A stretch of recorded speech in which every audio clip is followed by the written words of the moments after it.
Tossi Mpanou est le négociateur en chef pour la Convention du climat à l'ONU au ministère de l'Environnement au Congo.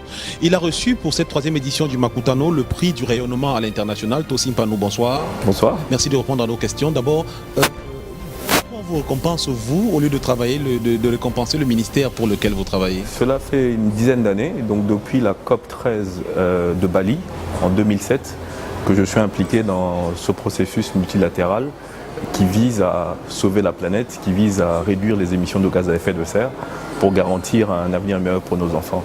Et donc je suis le négociateur en chef pour la RDC, donc c'est moi qui, au cours des différentes années, lorsque la RDC a eu à présider aux destinées de plusieurs groupes de négociation, c'est une négociation où il y a 200 pays. Si vous parlez d'une seule voix, votre voix est diluée, à moins bien sûr d'être des États-Unis ou la Chine. Donc la RDC a eu au cours des années à présider 3 coalitions importantes et c'était moi que la RDC avait mis au devant.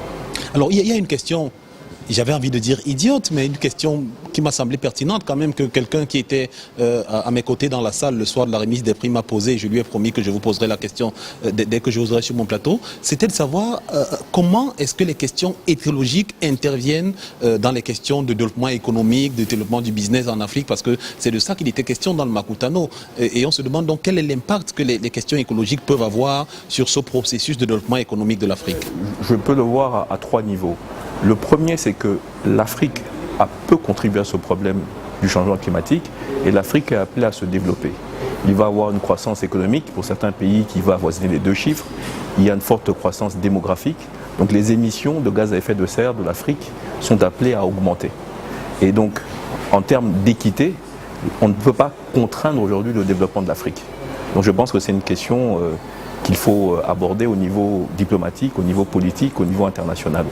La deuxième chose, c'est que l'Afrique peut apporter beaucoup de solutions à ce problème du changement climatique. Certains pays africains ont un potentiel énorme en termes d'énergie renouvelable, énergie solaire, énergie hydroélectrique, énergie en termes de biomasse. Et donc la RDC et les autres pays africains peuvent aider à décarboner le mix énergétique qui existe en ce moment. Troisième chose, c'est que le problème du climat ne pourra pas être résolu par les États seuls. Le rôle de tout État est révolu. Il faut donc inviter dans ce cercle vertueux qui vise à réduire les émissions à gaz à effet de serre le secteur privé. Parce que c'est le secteur privé qui a le véritable argent, c'est le secteur privé qui a la créativité pour trouver des solutions pour pouvoir aider nos États à faire ce saut qualitatif vers un développement moins carboné. Quand on va aujourd'hui en Europe et qu'on parle des questions d'environnement, en venant de l'Afrique, vous qui êtes chargé du rayonnement à l'international, vous êtes récompensé aujourd'hui pour le rayonnement à l'international, est-ce que vous avez l'impression que la voix de l'Afrique sur cette question porte? Oui, parce que dans cette discussion, cette négociation à 200, les pays se rendent bien compte que lorsque l'Afrique prend la parole, la posture morale de l'Afrique est élevée. Parce que l'Afrique n'a pas créé ce problème. L'Afrique est une victime. Nonobstant cela, l'Afrique, au lieu de jouer à la victime, dit non, je veux participer à la solution. Et l'Afrique dit, j'ai un potentiel pour contribuer à cela.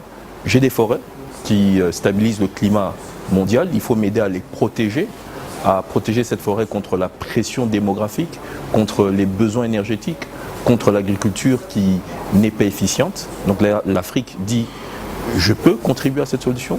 Et comme je l'ai dit tout à l'heure, les énergies renouvelables. Le nord de l'Afrique, on le sait, bénéficie d'un rayonnement tout au long de l'année. Il y a dans certaines parties de l'Afrique un potentiel hydroélectrique important compte tenu du réseau hydrique. Et donc l'Afrique peut véritablement aider à solutionner ce problème du changement climatique, puisque le gros des émissions de gaz à effet de serre provient du secteur énergétique, où on produit énormément de charbon, énormément de pétrole, énormément de gaz. Donc l'Afrique, à travers la production d'énergie renouvelable, d'énergie propre, peut véritablement aider à trouver une solution à ce problème global qui nous guette. Avant-dernière question, vous étiez au Makutano pour cette troisième édition. Il y avait pas mal de chefs d'entreprise, d'acteurs économiques venus de plusieurs pays sur le continent. Est-ce que vous avez eu l'impression que le discours que vous tenez là sur les questions énergétiques, sur les questions climatiques et environnementales est écouté par les acteurs économiques du continent africain? Je pense qu'il est de plus en plus écouté, simplement parce que l'Afrique, pour se développer, a besoin d'énergie. L'énergie, si elle est produite, si on arrive à désenclaver l'Afrique, qui aujourd'hui se trouve dans une espèce de trou noir, lorsqu'on prend une photo aérienne du monde ou du continent, le soir, on se rend compte que l'Afrique est la seule zone qui est essentiellement dans le noir. Donc pour que l'Afrique puisse se développer, on a besoin de cette énergie. Et aujourd'hui, on peut faire, comme je disais tout à l'heure, un saut qualitatif. Parce que face à ce faible taux de desserte énergétique que nous avons, nous devons rapidement faire un saut vers une énergie qui soit produite de manière décentralisée et de manière propre. C'est un peu comme la téléphonie mobile, hein, puisque l'Afrique n'était pas extrêmement bien connectée. Mais aujourd'hui, avec le réseau mobile, l'Afrique est connectée de partout. Aujourd'hui, on peut même développer de nouvelles applications où on commence à envoyer de l'argent par voie électronique. Donc l'analogie, en fait, s'applique également au secteur de l'énergie. L'Afrique peut aujourd'hui véritablement décoller, s'inscrire dans un développement qui soit un développement exponentiel grâce à des énergies renouvelables.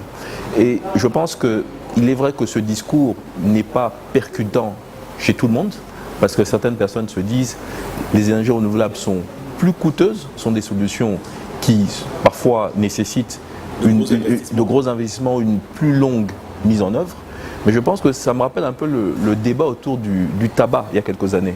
On ne savait pas si le tabac était effectivement nocif ou pas, si le tabac, il y avait un tabagisme passif ou pas. Mais aujourd'hui, tout le monde comprend bien que, effectivement, il y a quelques années, nous aurions dû prendre ce problème plus au sérieux. Et c'est comme le problème environnemental. Il faut que tout le monde aujourd'hui se mette au pas.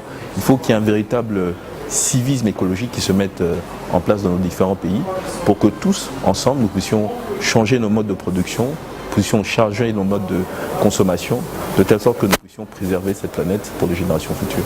Dernière question, M. Mpanou. Aujourd'hui, vous avez reçu ce prix qui récompense sans doute tous les efforts ou alors tout le travail que vous avez abattu dans le cadre de la négociation sur les questions climatiques. Vous vous dites, c'est bon, je suis balèze, ou alors vous vous dites, il y a encore beaucoup de choses à faire?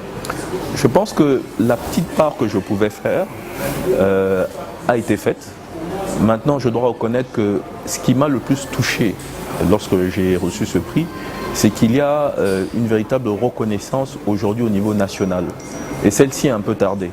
Je pense qu'au niveau international, le travail que j'ai fait a été reconnu beaucoup plus qu'au niveau national.